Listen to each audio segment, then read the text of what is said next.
Hello everyone, welcome to GateNet CS classes.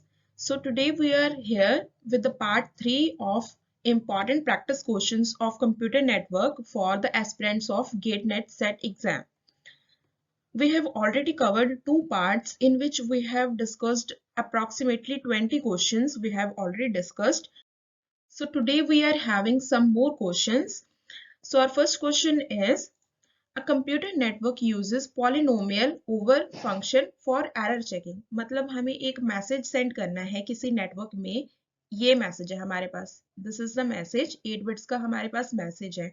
और जो computer network है वो एक पॉलिनोमियल फंक्शन यूज कर रहा है. तो हमें ये बताना है कि किस तरह का मैसेज जो है फाइनली डिलीवर होना चाहिए सो दैट उसमें किसी भी तरह का एरर ना रहे. तो ये हमारे पास पॉलिनोमियल जनरेटर दिया हुआ है.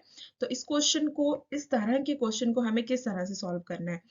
अब देखिए हमारे पास मैसेज तो ये है, इसमें एक डिवीजन मेथड जो है वो यूज होता है. मैं आपको बता दूं कैसे करना है. तो इस मैसेज को सेंड करने के लिए अब देखिए यहाँ पे x3 x + 1.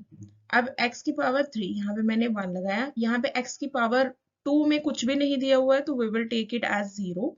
x दिया हुआ है 1, अगेन लास्ट पावर जो हमारे पास दी हुई है वो 1. तो हमारे पास ये एक वैल्यू जनरेट हुई है 1011 और ये हमारे पास जो है मैसेज है. हमने करना क्या है एक्चुअल में, यहाँ पे 1011 रखेंगे डिवाइड करने के लिए. और जो हमारे पास मैसेज दिया गया था 8 बिट्स का, 010 देन 11011. अब पीछे हमें यहाँ पे कुछ नंबर ऑफ जीरोस ऐड करनी है. कितनी ऐड करनी है, यहाँ पे हमारे पास वैल्यू कितनी है 1024, मतलब 1 2 3 4 4 बिट्स है हमारे पास. एक less number of zero add करेंगे. अगर 4 बिट्स थी तो हम कितने नंबर ऑफ जीरोस ऐड करेंगे, 3 नंबर ऑफ जीरोस ऐड करेंगे. अगर यहाँ पे 5 बिट्स का होता तो यहाँ पे 4 बिट्स की जीरो ऐड करते हैं हम, 4 टाइम्स जो है वो जीरो ऐड करते हैं. अब ये स्टार्ट कहाँ से हो रहा है, ये 0 से स्टार्ट हो रहा है. अब हमें यहाँ पे क्या लेना है, तो 0 से ही हम लोग भी स्टार्ट करेंगे. यहाँ पे हमें पुट कर देनी है वैल्यू. 4 बिट्स का डाटा है तो 4 4 से ही डिवाइड होगा. ठीक है, तो अब ये क्या होगा, इसकी जगह पे तो ये 0 आ गया. अब यहाँ पे हमें XOR फंक्शन जो है वो अप्लाई करना है. और इसमें क्या होता है कि अगर एक 1 होगा और एक 0 होगा तो आंसर हमारे पास 1 आएगा. तो 0 0 होगा तो नॉर्मल 0 आ जाएगा. यहाँ पे 1 0, अगेन एक बार 1 है एक बार 0 है तो क्या आ गया हमारे पास 1 0 1 1. अब ये जो 1 था ये नीचे डाउन पे आ गया हमारे पास. अब 1 पे हम वैल्यू पुट करेंगे. अगेन ये हमने वैल्यू पुट करी. अब 2 बार 1 है तो यहाँ पे क्या आ जाएगा, 0 आ जाएगा. मतलब एक बार 1 और एक बार 0 होना चाहिए. अब देखिए ये तो एग्जैक्टली सेम है, सारा ही कैंसिल आउट हो जाएगा. अब नेक्स्ट हम यहाँ पे क्या लेकर आएंगे, ये वाला 0. अब देखिए स्टार्टिंग में हमने क्या किया था, अगर 0 से बिगिन कर रहा है तो 0 ही वैल्यू पुट करेंगे. अब 4 टाइम्स यहाँ पे 0 है, मतलब 4 टाइम्स तो मुझे पुट करना ही पड़ेगा और इसका रिजल्ट भी 0 ही आएगा. तो मैंने यहाँ पे डायरेक्टली 4 टाइम्स 0 पुट कर दिया. ये वाला सॉल्व हो जाएगा. अब हमें 4 बिट्स में ले आती हूँ यहाँ पे, क्योंकि 4 बिट्स का डेटा है, 4 बिट्स से ही डिवाइड होगा. तो यहाँ पे हम 4 बिट्स ले आते हैं. 1 1 0 0. अब 1 पे वैल्यू डिवाइड करते हैं इसे, 1 0 1 1. अब देखिए अगेन हम वही मेथड लगाएंगे XOR का. 1 एंड 1 किया तो 0, 1 0 किया तो एक बार 1 है तो 1 आ जाएगा, 0 1 1 आ जाएगा, 0 1 फिर से 1 आ गया. अब ये वाला तो कैंसिल आउट हो जाएगा. अगेन ये जो लास्ट 0 था ये हम इसे ले आते हैं. अब दोबारा 1 से डिवाइड करेंगे तो 1 0 1 1. अब देखिए 1 1 यहाँ पे 0 आ जाएगा. अगेन यहाँ पे एक बार 1 है एक बार 0 है तो यहाँ पे 1 आ गया. 1 1 दोनों सिमिलर है तो 0 आ जाएगा. 0 1 मतलब एक बार 1 है तो यहाँ पे क्या आ जाएगा, 1 आ जाएगा. बस यही कंडीशन है कि एक बार 1 होना चाहिए एक बार 0 होना चाहिए तो हमारे पास 1 आएगा, अदरवाइज 0 आ जाता है. ठीक है, तो ये यहाँ पे कैंसिल आउट हो गया. एक हमारे पास रिमाइंडर बचा है, एक CRC चेक बचा है, साइक्लिक रिडंडेंसी चेक. वैल्यू बनी है हमारे पास 101, ये वैल्यू बनी है. अगर आप स्टेप बाय स्टेप लेके आना चाहते हैं 1 1 डिजिट करके तो आप ये वाला मेथड फॉलो कर सकते हैं. That is also easy. तो यहाँ पे मैंने डायरेक्टली 4 0 थे तो 0 पे ही वो चलना था सिस्टम, तो यहाँ पे मैंने 0 0 अप्लाई कर दिया. तो दिस इज द हमारे पास, दिस इज द रिमाइंडर. अब इस क्वेश्चन का आंसर क्या होगा हमारे पास, जो इन्होंने क्वेश्चन दिया था यहाँ पे इतने नंबर ऑफ बिट्स तो ऑलरेडी दी हुई थी, तो यहाँ पे जितने नंबर ऑफ जीरोस हमने ऐड किए थे उसकी जगह पर 101 हमें ऐड कर देना है। बस ये हमारा जो है क्वेश्चन का आंसर हो जाएगा। जितने ऑलरेडी नंबर ऑफ बिट्स दी थी वो प्लस जो सीआरसी अभी हमने फाइनल जो रिमाइंडर बचा है वो लास्ट में पुट करके दैट इज द आंसर। तो option number C is the correct answer for this particular question. I hope this question is clear to all. Next question हमारे पास आ जाता है the maximum window size for data transmission using selective reject protocol. जो selective reject protocol है वो selective repeat का ही another name है, जिसका मैक्सिमम विंडो साइज कितना होता है। हम 2 रेज़ पर n जो है सीक्वेंस में बिट से सेंड कर सकते हैं। अब यहाँ पे क्वेश्चन क्या है कि मैक्सिमम विंडो साइज क्या है, तो इसे क्या करना है, हमें 2 से डिवाइड करना है। जब हम 2 से डिवाइड करते हैं तो ये इसका आंसर आ जाता है हमारे पास 2n-1। So this is the answer for this question. तो ऑप्शन नंबर बी देखिए, ये 2n-1 जो है वो सेलेक्टिव रिजेक्ट प्रोटोकॉल के लिए मैक्सिमम विंडो साइज होता है। तो अगर हम एक और जो हमारे पास मेथड होता है उसका आंसर देखें फॉर गो बैक n, उसमें कितना होता है मैक्सिमम विंडो साइज, उसका भी सेम ही ये वाला आंसर होता है 2n-1। तो यहाँ पे ये ध्यान रखना है कि ये जो 1 है वो पावर में जाता है, यहाँ पे पावर में जाता है, और ये यहाँ पे 1 नीचे है। तो ये क्वेश्चन जो है मैक्सिमम मतलब ये पूछा ही जाता है कि सिलेक्टिव रिपीट में कितना मैक्सिमम विंडो साइज होता है या गो बैक एन में कितना विंडो साइज होता है। तो हमें ये दो चीजें जो है याद रखनी है कि एक जैसे ही है, बस यहाँ पे पावर में हमें लेना है, यहाँ पे पावर में नहीं लेना। 2n-1 इसका आंसर है। Next question is an organization has class B network and wishes to form subnets for 64 departments and we need to find out the subnet mask। अब इस तरह का क्वेश्चन कैसे सॉल्व करना है, जैसे ही बात आ जाती है क्लास बी की तो 32 बिट्स का जो डेटा होता है लाइक 8 यहाँ पे मैं लाइन लगा रही हूँ एक, यहाँ पे अगेन 8 मतलब ये 32 बिट्स हो गए, ठीक है। और यहाँ पे जो 8 बिट्स होंगी ये सारी क्या हो जाएंगी हमारे पास 1 हो जाएंगी, और ये जितनी भी बिट्स हो जाती हैं वो सारी क्या हो जाती हैं 0 होती हैं। यहाँ पे 8 बिट्स 0 होंगी, यहाँ पे भी 8 बिट्स जो है वो 0 होंगी। ये हमारे पास नेटवर्क के लिए यूज होता है, ये मैंने पहले भी अपने वीडियोज में बताया है। तो ये हमारे पास होस्ट के लिए यूज होता है। अब इन्होंने बोला है कि 64 डिपार्टमेंट्स के लिए बनाना है सबनेट। तो 64 की क्या वैल्यू, तो जब हम 2⁻6 करते हैं तो इसकी वैल्यू क्या आ जाती है हमारे पास 64। तो यहाँ पे कितने नंबर ऑफ बिट्स हमें ऑन रखने पड़ेंगे 6। तो यहाँ पे हम क्या करेंगे 6 बिट्स हम ऑन रख लेंगे। ये देखिए यहाँ पे 6 बिट्स हम ऑन रख लेंगे, ये तो ऑलरेडी 1 था। जब 8 बिट्स जो है वो 1 की रहेंगी तो उसका बाइनरी कन्वर्जन होगा 255। अगेन यहाँ पे 8 बिट्स 1 की हैं, यहाँ पे भी क्या वैल्यू आ जाएगी 255।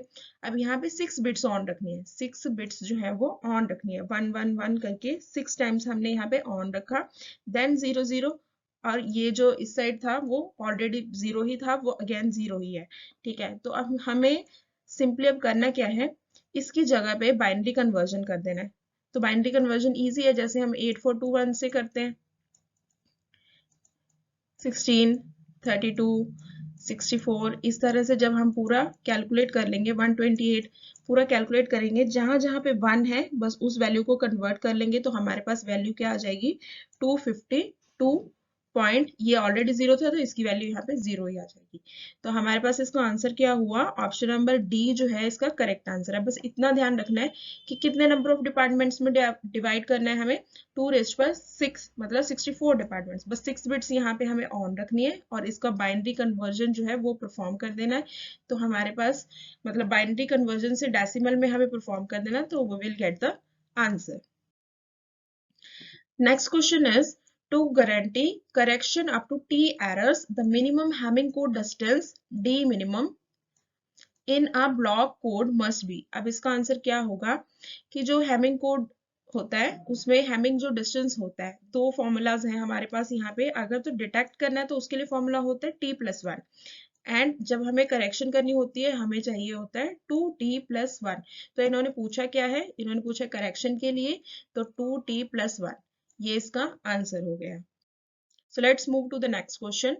The design issue of data link layer in OSI reference model is framing framing जो है वो डेटा लिंक लेयर में जो होता है, फ्रेमिंग का जो भी होता है, हमें जो बिट्स को फ्रेम बनाना होता है वो सारा काम कहाँ पे किसकी रिस्पॉन्सिबिलिटी के अंडर आ जाता है, हमारे पास डेटा लिंक लेयर।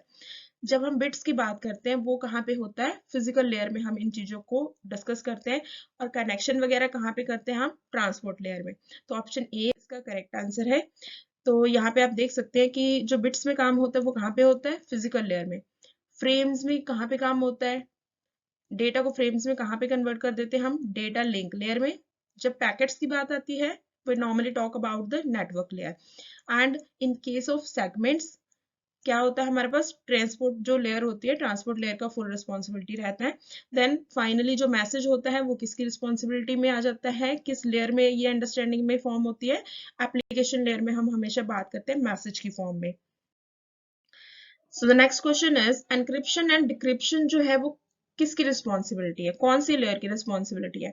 बेसिकली जो हम हमेशा पढ़ते हैं एनक्रिप्शन एंड डिक्रिप्शन हो गया, या ट्रांसलेशन ऑथेंटिकेशन हो गया, कंप्रेशन हो गया, डीकम्प्रेस करना है डेटा को, तो ये सारी रिस्पॉन्सिबिलिटी जो होती है हम प्रेजेंटेशन लेयर की पढ़ते हैं।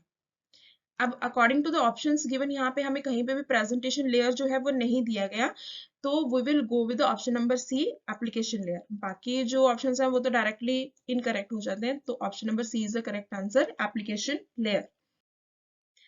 Next question is in which routing method do all the routers have common database. ये बहुत ही इंपॉर्टेंट क्वेश्चन है एक्चुअली, कि कौन से राउटिंग मेथड में जितने भी राउटर्स हैं सभी का एक कॉमन सा डेटाबेस होगा। तो इसका आंसर है हमारे पास जो लिंक स्टेट राउटिंग प्रोटोकॉल होता है, वहां पे all the routers are having the common database. अब यहाँ पे होता क्या है, जब हमारे पास पैकेट्स बन जाते हैं in the form of packets, जो है वो डेटा हो जाता है कन्वर्ट, कन्फिगर हो जाता है, तो उससे हर नोड को नया रूट फाइंड आउट करना पड़ता है यूजिंग डिजकस्त्रा एल्गोरिदम। अब यहाँ पे होता क्या है, हर एक नोड जो है अपना जितना भी लिंक कॉस्ट होगा, अपना बैंडविड्थ होगा, उसके हिसाब से अगले नोड तक का शॉर्टेस्ट पाथ ढूंढेगा ताकि वो नेक्स्ट नोड तक पहुंचे और फाइनली जो है वो टारगेट तक पहुंचे। तो इसके लिए हर किसी राउटर के पास जो होता है वो कॉमन सा ही डेटाबेस होता है। तो इसका हमारे पास आंसर आ गया link state, option number B. Next question आता है for the transmission of the signal Bluetooth wireless technology uses.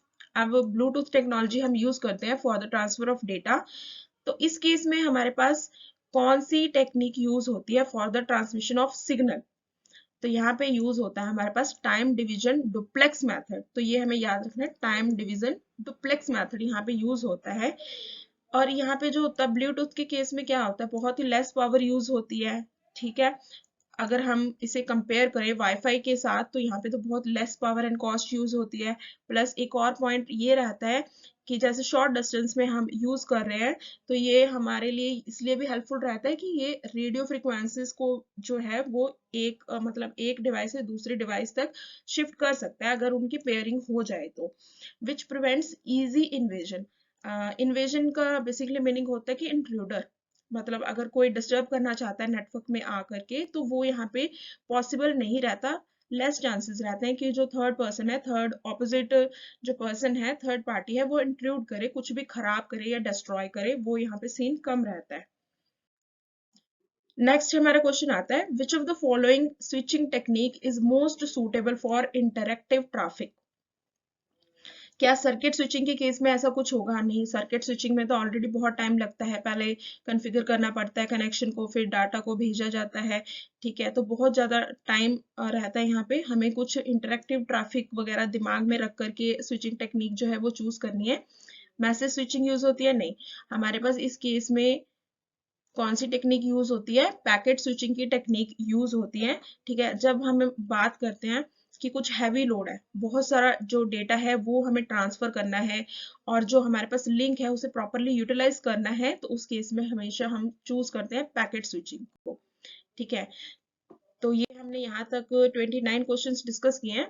यहाँ पे हमारा जो 30th क्वेश्चन है वो आईपी एड्रेसिंग पे है। इसके लिए मैं एक फर्दर नेक्स्ट वीडियो बनाऊंगी जहाँ पे मैं मतलब अलग अलग ऑप्शन के साथ आपको रिलेट करके बता दूंगी कि इसका करेक्ट आंसर क्या होना चाहिए या शॉर्टकट मेथड जो है वो क्या होना चाहिए। So this we will discuss in the further coming video. So thank you so much for your time. Please do like and subscribe to our channel and post your doubts or any kind of feedback you want to provide, you can do it in the comment section below. Stay subscribed for all the updates and notifications. Thank you so much for your time. Thank you again.